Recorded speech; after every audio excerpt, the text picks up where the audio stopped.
voudrais ce soir, je sais que M. Moïse Katumbi, qui est candidat qui nous suit, s'exprime publiquement sur cette question. Sinon, nous allons conclure. Vous avez vu que lorsque M. Katumbi a commencé sa tournée en province orientale, vous avez vu M. Nanga lui souhaiter la bienvenue et dire de lui tous les biens qu'il a dit. Donc aujourd'hui, comme nous pensons qu'il y a un complot contre la République qui part du Rwanda, avec évidemment les terroristes du M23 et qui s'y trouvent des alliés, notamment M. Corneille Nanga, qui ne s'est pas gêné de s'afficher avec quelqu'un qui est réputé terroriste et qui a dit publiquement son soutien à un candidat qui s'appelle Moïse Katumbi et pour qui vous savez que sa campagne est battue et faite par des trolls rwandais ou par les Rwandais, ils battent sa campagne sur les réseaux sociaux. Dans d'autres cadres, on en fera la démonstration. Et vous savez que M. Salomon, qui est très proche de Moïse Katumbi, a été interpellé, évidemment parce qu'il y a des liens étroits qui ont été établis avec les Rwandais.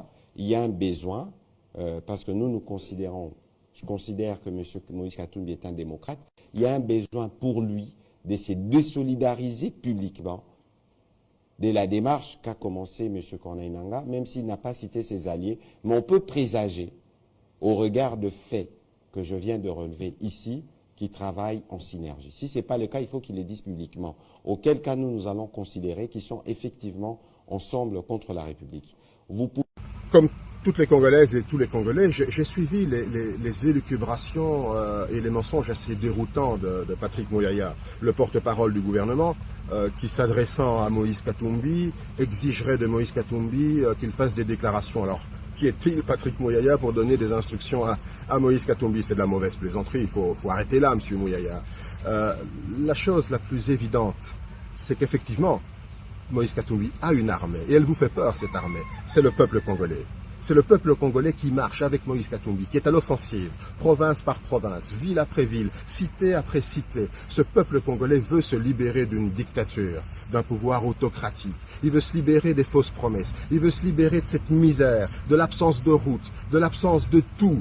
Il n'a rien, ce peuple, et il se lève. Et cela vous fait peur, parce que vous n'avez pas de bilan. Alors quand on n'a pas de bilan, on invente. On est dans la culture permanente du mensonge. On veut agresser, on veut faire peur.